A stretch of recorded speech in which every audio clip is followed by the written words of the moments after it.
मन में जो परेशानी थी उसको बता रहे थे, कभी टेलीफोन से, कभी मिलकर, कभी गांव में हम जाते थे। तब आम जनता के बीच भी इस दौरान जब जब जाने का मौका मिला, एक क्रॉस कास्ट लाइन सब लोगों ने एक विशेष चिंता से मुझको लगातार अवगत कराया और तभी अपने साथ के नेताओं से, साथियों से मैंने परामर्श किया कि आखिर कितनी बेचैनी है पार्टी के साथियों के मन में, आम जनता के मन में। तो ऐसी परिस्थिति में हम लोग को क्या करना चाहिए। यह तय हुआ कि वैसे पार्टी के साथियों को, चुने हुए साथियों को पटना बुलाया जाए और उनसे विमर्श किया जाए कि क्या करना है। 2 दिन तक उनसे विमर्श हुआ। कल दिन भर बैठक चली, आज भी आधा दिन, और सब लोगों ने विमर्श के उपरांत कुछ निर्णय लिया, अवगत कराएंगे। निर्णय, नया निर्णय नहीं आएगा, क्यों पैदा कैसे हम ऐसे नहीं खा लगे। लगभग 2 साल पहले हम जनता दल यूनाइटेड में आए, तब एक विशेष परिस्थिति राज्य के सामने थी।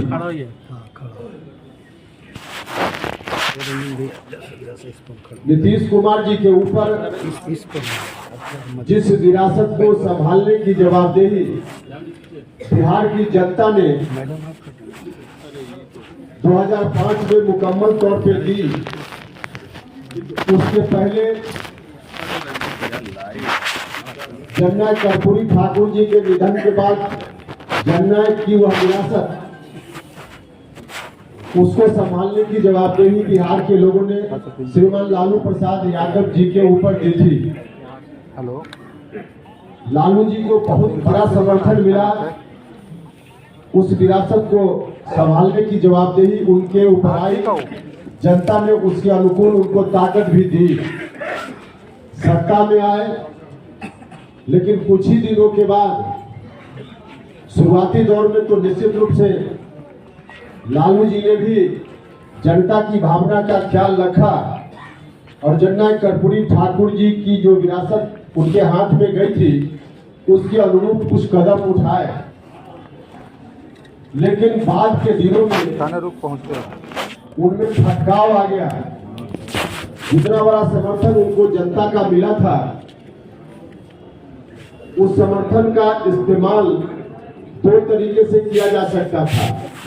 एक, उस समर्थन से मिली हुई ताकत का इस्तेमाल जनता के लिए हो सकता था। समाज की अंतिम पंक्ति में खड़ा व्यक्ति, उसको समाज की मुख्य धारा में जोड़कर एक समरस समाज बनाने की परिकल्पना जो समाजवादियों ने कभी की, उसी परिकल्पना को जननायक कर्पूरी ठाकुर जी आगे ले जाना चाहते थे। यही उनकी विरासत थी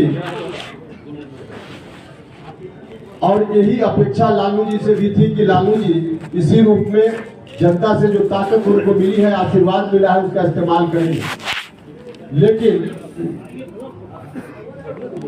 बाद में चलकर भटकाव उनके अंदर आ गया। अब इस समर्थन का इस्तेमाल, खामियाजा उनको अभी तक भुगतना भी पड़ रहा है। खैर, वह विषय अलग है। लेकिन वहां से फिर नीतीश कुमार जी के ऊपर उस विरासत को चलाने की जवाबदेही बिहार की जनता ने सौंपी। 2005 के पहले 10-12 साल तक संघर्ष हुआ। 1994 में समता पार्टी बनी। जॉर्ज फर्नांडिस साहब के आशीर्वाद से नीतीश कुमार जी उस पार्टी के बिहार में मुखिया बने। और फिर संघर्ष का दौर चल पड़ा। उस वक्त बिहार जल रहा था बिहार, झुलस रहा था बिहार। जनता तंग थी, तबाह थी, परेशान थी, उस स्थिति से बिहार को बाहर लाने के लिए 10-12 वर्षों तक संघर्ष चला नीतीश जी के नेतृत्व में। और तब बिहार के लोगों ने नीतीश जी को आशीर्वाद दिया, नीतीश जी को ताकत दी। हम सब लोग उनके साथ संघर्ष के दौर में रहे। अब 2005 के बाद जननायक कर्पूरी ठाकुर जी की वही विरासत नीतीश जी के जिम्मे आ गई।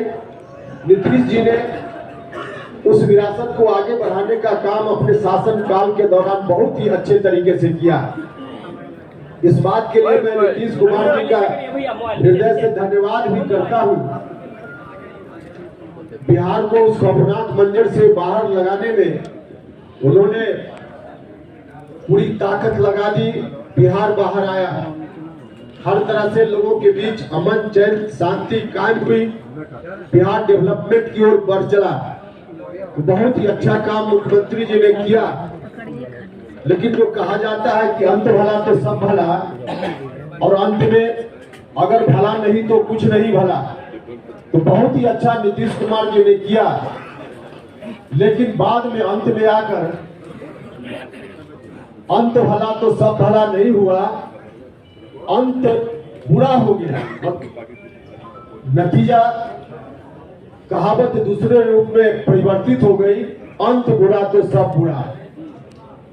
बहुत अच्छा नीतीश जी ने किया, लेकिन अंत में आज जिस ओर नीतीश कुमार जी चल पड़े हैं वह बहुत ही बुरा है। न सिर्फ नीतीश जी के लिए बल्कि बिहार की जनता के लिए, जनता दल यूनाइटेड के लिए, पार्टी के साथियों के लिए, सब के लिए।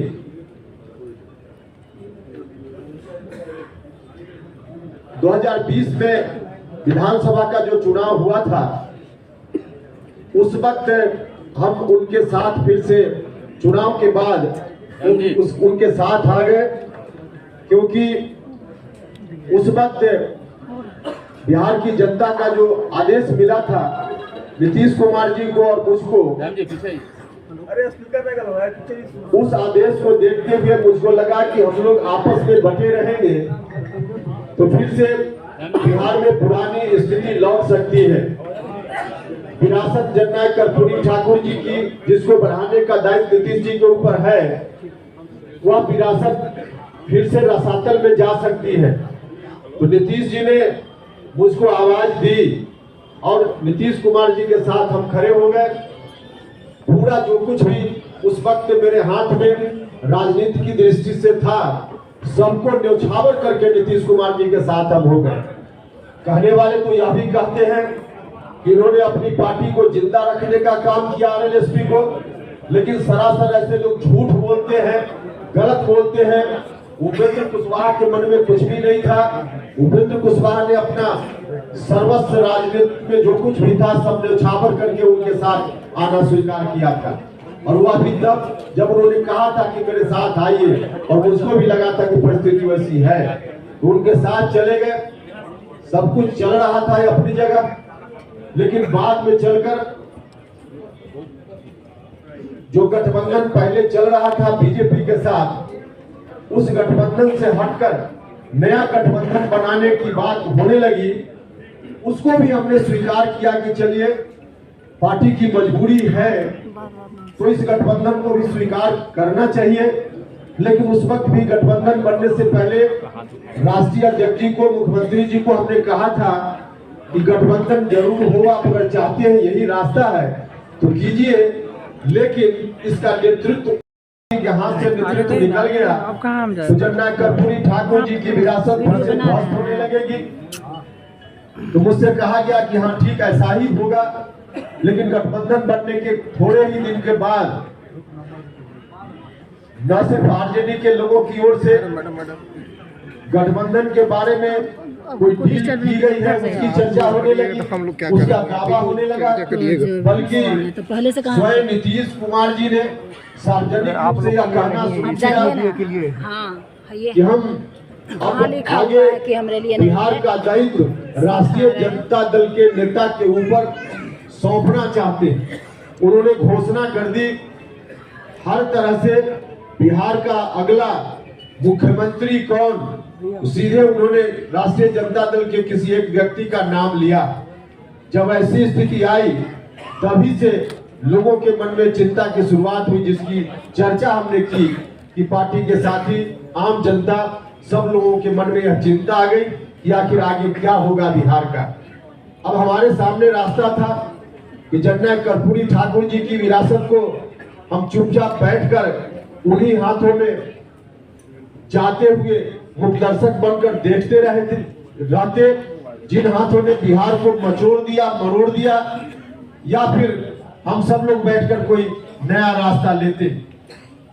या हम सब लोगों के मन में चिंता थी, हमारे साथियों ने इस चिंता से अवगत कराया, तो हम लोगों को भी लगा कि चाहे जिस तरह की परिस्थिति का सामना करना पड़े, अगर हम राजनीति में हैं, हम अपना राजनीतिक धर्म और कर्तव्य समझते हैं, तो फिर से हम लोगों को उठ खड़ा होना चाहिए और किसी भी हालत में जननायक कर्पूरी ठाकुर जी की विरासत को उन हाथों में नहीं जाने देना चाहिए जिन हाथों ने बिहार को मचोड़ने का काम किया, बिहार को मरोड़ने का काम किया।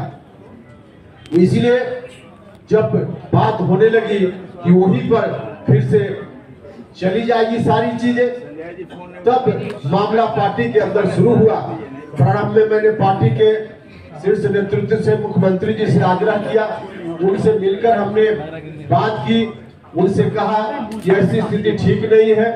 उदाहरण के रूप में हमने बताया कि महागठबंधन निर्माण के बाद जो उपचुनाव हुए बिहार में विधानसभा के, उन उपचुनावों का परिणाम बताता है कि हमारा जन आधार हमसे खिसकता जा रहा है, पार्टी धीरे धीरे बर्बादी की ओर चलते जा रही है। हमने कहा मुख्यमंत्री जी से, व्यक्तिगत रूप से भी मिलकर कहा, बाद में कहा गया कि मिलकर कहना चाहिए।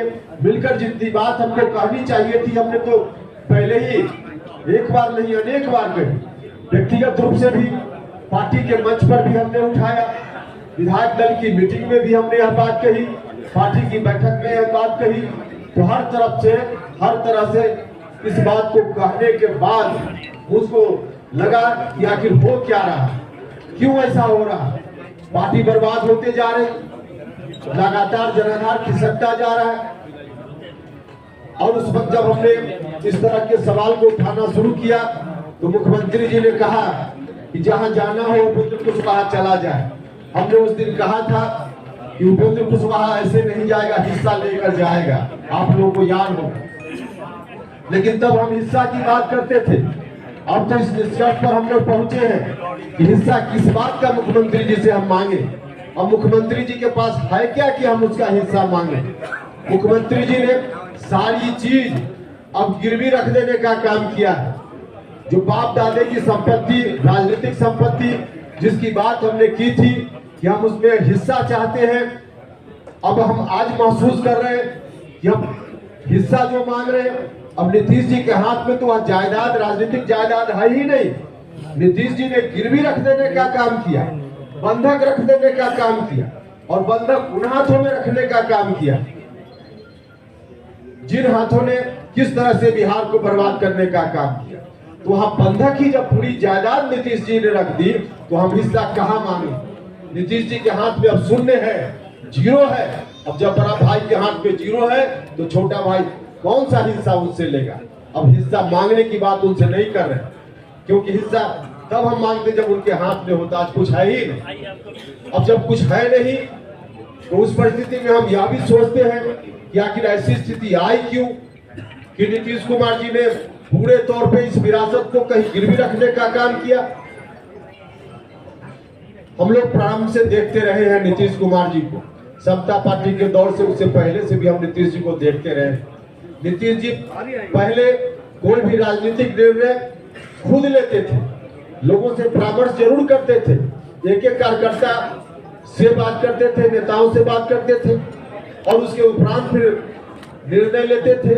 तो खुद से जब निर्णय लेते थे तो उनका निर्णय सही होता था। लेकिन आज की तारीख में नीतीश कुमार जी खुद कोई निर्णय ले ही नहीं रहे। और एग्जाम्पल के लिए हम आपको बताएं, आप लोग जानते भी हैं, महागठबंधन जब बना, गठबंधन में फिर से बदलाव हुआ, तो क्यों बदल गए क्यों महागठबंधन में आ गए? मुख्यमंत्री जी ने सार्वजनिक रूप से पब्लिक डोमेन में यह बात कही है कि पार्टी के राष्ट्रीय अध्यक्ष ललन सिंह जी और श्री विजेंद्र यादव जी ने महागठबंधन के साथ जुड़वा दिया, पार्टी को इधर से हटाकर वहां ला दिया। मतलब मुख्यमंत्री जी किसी के कहने पर वहां चले गए। तो इसलिए सीधा एग्जाम्पल है कि मुख्यमंत्री जी आप अपनी इच्छा से कुछ नहीं कर रहे हैं। जो लोग उनके साथ अगल बगल कुछ लोग हैं जिन लोगों ने उनको घेर लिया, अब ऐसे घेरे हुए लोगों के द्वारा जो सलाह दी जाती है मुख्यमंत्री जी उसी के हिसाब से एक्ट करते हैं। कुछ लोगों ने मुझसे सवाल किया कि आखिर ऐसा क्यों मुख्यमंत्री जी कर रहे हैं? जो लोग जिन लोगों ने घेर लिया है उनकी सलाह पर क्यों चल रहे हैं? इसलिए चल रहे हैं। मुख्यमंत्री जी अपनी इच्छा से इसलिए निर्णय आज नहीं कर पा रहे हैं कि उन्होंने अपने पास उन लोगों को कभी आने ही नहीं दिया, अपना उत्तराधिकारी उस रूप में किसी को बनाने की कोशिश ही नहीं की जो जननायक कर्पूरी ठाकुर जी की विरासत के अनुकूल उनको सलाह देता। जो लोग भी अगल बगल बैठे हुए हैं, जननायक कर्पूरी ठाकुर जी की विरासत से उनको कोई लेना देना नहीं है। इन लोगों की तो एक तरह से साजिश है कि वह विरासत बर्बाद हो जाए। तो वैसे लोग जब बैठेंगे तो इसी तरह की सलाह देंगे और इसमें कहीं ना कहीं थोड़ा दोष मुख्यमंत्री जी का भी है। अगल बगल जिस तरह के लोग बैठ गए, खुद मुख्यमंत्री जी ने जो एक्शन लिया जिसके चलते ऐसा हुआ है। समता पार्टी बनी थी, बाद में चलकर जनता दल यूनाइटेड, इसको सबसे ज्यादा किस सामाजिक वर्ग के लोगों ने ताकत देने का काम किया? ताकत तो समय समय पर सब लोगों ने दी। अति पिछड़ा समाज के लोगों ने ताकत दी, लघु समाज के लोगों ने ताकत दी, दलित महादलित समाज के लोगों ने ताकत दी, अल्पसंख्यक समाज के लोगों ने समय समय पर ताकत दी, और यहाँ तक जो सवर्ण समाज के लोग हैं, जो उसमें भी एक बड़ा सेक्शन सामाजिक न्याय को पसंद करने वाले लोग हैं, उन लोगों ने भी मिलकर इनको ताकत देने का काम किया। तो इतने लोगों ने ताकत दी, इनको दी, लेकिन नीतीश कुमार जी आज उसी को भूल गए और धीरे धीरे ऐसे लोगों से घिर गए जिनको इन बातों से कोई लेना देना नहीं है। मुख्यमंत्री जी चाहते तो सबसे अधिक जो शुरुआती दौर में जिनको इन्होंने जिन लोगों ने इनको आधार दिया, खड़ा किया, लघु समाज के लोगों ने, अति पिछड़ा समाज के लोगों ने, उन वर्गों से किसी को अगर नीतीश कुमार जी आगे बढ़ाते, अपना उत्तराधिकारी घोषित करते, तो आज पड़ोसी के घर से उत्तराधिकारी को खोजने की जरूरत नहीं पड़ती। आज पड़ोसी के घर में उत्तराधिकारी खोज रहे, अपने घर में उत्तराधिकारी इनको नहीं बना पाए नीतीश कुमार। उपेंद्र कुशवाहा का चेहरा उनको लायक नहीं लगता था, कोई बात नहीं, हम तो पहले भी कई बार कहा, उपेंद्र कुशवाहा को नहीं करते कोई बात नहीं, अति पिछड़ा समाज से किसी व्यक्ति को ले आते कोई दिक्कत नहीं होती, सबको समाज से किसी को ले आते कोई दिक्कत नहीं होती। लेकिन आज अपने घर में नहीं बल्कि पड़ोसी के यहाँ देख रहे हैं। पड़ोसी, वह भी ऐसा पड़ोसी जिस पड़ोसी के बारे में 2020 का चुनाव, अंतिम चुनाव नीतीश जी ने लड़ा विधानसभा का, अब तक का सबसे अंतिम चुनाव। उस चुनाव में भी 15 साल का नाम 15 साल नीतीश कुमार जी ने नारा किया। तो वहां से अब उत्तराधिकारी बनाने की बात, अपने घर में इनको उत्तराधिकारी नहीं दिख रहा है, इसलिए पड़ोसी के घर में झांक रहे हैं। और झांक रहे हैं, इसके पीछे बड़ा कारण है कि जो अगल बगल लोग इनके हैं वैसे लोग नहीं आ पाए या नहीं लाए गए। जो लोग बैठे हुए हैं उनको बिहार की जनता से कोई लेना देना, वो निजी स्वार्थ में लोग काम कर रहे हैं। भागते भूत की लगौटी सही, अब बर्बाद हो रहा है तो कुछ भी अपने हाथ में आ जाए। जनता दल यूनाइटेड समाप्त हो रहा है तो कुछ भी अपने हाथ में आ जाए। वही नीतीश कुमार डूब रहे हैं तो डूब जाए, कुछ भी हाथ में आ जाए, लंगोटी भी हाथ में आ जाए, वैसे लोग उनके अगल बगल बैठे हुए हैं। और इसलिए आज ऐसी स्थिति हो गई है, वैसी स्थिति हो गई। अब नीतीश कुमार जी जब यहाँ तक चले आए तो हम लोगों ने तय किया है कि इस विरासत को हम नहीं जाने देंगे, गिरवी नहीं होने देंगे, बंधक नहीं बनने देंगे। आज हमारी चिंता हिस्सेदारी की नहीं है, पूरी विरासत को बचाने की चिंता है। और पूरी विरासत इसलिए बची हुई थी कि कोई पार्टी, क्योंकि राजनीतिक विरासत को बचाने के लिए, बढ़ाने के लिए एक इंस्ट्रूमेंट के रूप में कोई पार्टी होती है। और वैसी पार्टी शुरुआती दौर में समता पार्टी बनी, बाद में जनता दल यूनाइटेड बना। लेकिन जब पार्टी ही बर्बाद हो रही है तो अब उस इंस्ट्रूमेंट से नहीं काम चलने वाला है। अब नया इंस्ट्रूमेंट चाहिए, नया इंस्ट्रूमेंट चाहिए, क्योंकि पूरी विरासत को अब आगे बढ़ाने की जवाबदेही अपने ऊपर लेनी है। तो पूरी एक नया हम लोग को नया इंस्ट्रूमेंट चाहिए, अर्थात नई पार्टी चाहिए, नई पार्टी चाहिए। और इसलिए हमारे साथियों ने निर्णय लिया है नया दल बनाने का। हम सब लोग आगे बढ़ेंगे इस नए दल के साथ। इस नया दल का नाम क्या होगा वह भी अभी आपको हम बताएंगे। हमारे साथियों ने इस काम के लिए मुझको अधिकृत किया है। उसको अभी जो फैसला हुआ वहां बैठक में साथियों ने प्रस्ताव लिया, सर्वसम्मति से प्रस्ताव पारित हुआ कि नया दल बनेगा। उसके नाम की घोषणा उपेंद्र कुशवाहा करेंगे। एक और निर्णय इन लोगों ने लिया कि जो नया दल बन गया है, आज निर्णय हो गया, उस निर्णय को कार्यान्वित मुझको करने की जवाबदेही मेरे ऊपर लोगों ने दी है। और उस नई पार्टी का राष्ट्रीय अध्यक्ष भी लोगों ने मुझको बनाया है। यह जवाबदेही भी मेरे ऊपर है। और इसी जवाबदेही को देते हुए साथियों ने कहा कि पार्टी के नाम का भी ऐलान आप खुद कर लीजिए। तो अभी आपको पार्टी का नाम बताएंगे, लेकिन यह पार्टी आगे पूरी विरासत को आगे ले चलेगी। झंडा कर्पूरी ठाकुर जी की विरासत को हम बंधक नहीं बनने देंगे। भले हमारे बड़े भाई ने बंधक बना दिया है, आरजेडी के साथ एग्रीमेंट कर लिया है, लेकिन उस एग्रीमेंट को हम जनता के बीच जाकर तोड़वाने का काम करेंगे। जनता से कहेंगे कि बड़े भाई ने गलत ढंग से पूरी जायदाद कहीं गिरवी रख दी, इसको जनता की अदालत में जाकर हम खारिज कराएंगे और पूरी विरासत को हम अपने हाथ में लेंगे, अपने हाथ में लेंगे। इसलिए आज हम हिस्सा की बात नहीं कर रहे हैं, हम तो मुकम्मल की बात कर रहे हैं, मुकम्मल की बात कर रहे हैं। और मुकम्मल हम अपने साथियों की मदद से, बिहार भर की जनता की मदद से आगे चलकर जरूर उसको हासिल करेंगे। जो एग्रीमेंट इन लोगों ने किया है आरजेडी के साथ, उस एग्रीमेंट को खारिज कराकर करने का काम करेंगे। लेकिन हम यह भी बताना चाहते हैं साथ साथ, जो विरासत कबीर कर्पूरी ठाकुर जी के बाद लालू जी, फिर नीतीश जी, आज फिर से हम लोग उस विरासत को अपने हाथ में लेने के अभियान पर निकल पड़े हैं। वह विरासत हम लोग के हाथ में आएगी तो और लोगों की तरह इस विरासत को हम कहीं गिरवी रखने का काम नहीं करेंगे।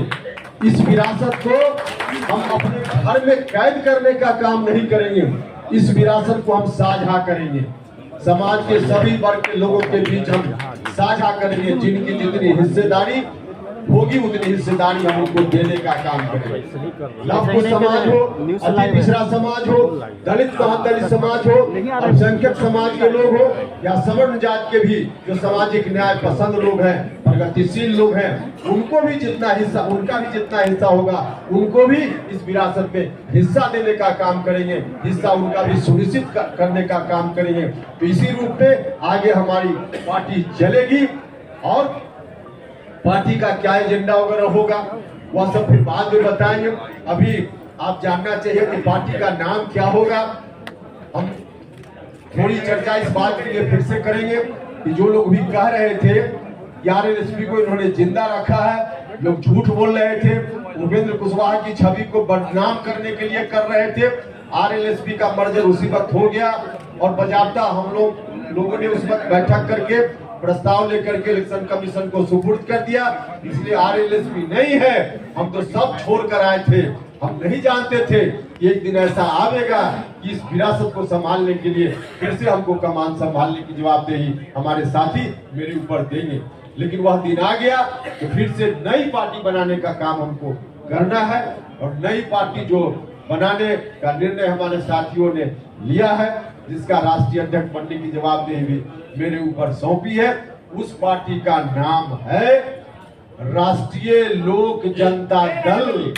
राष्ट्रीय लोक जनता दल, राष्ट्रीय लोक जनता दल,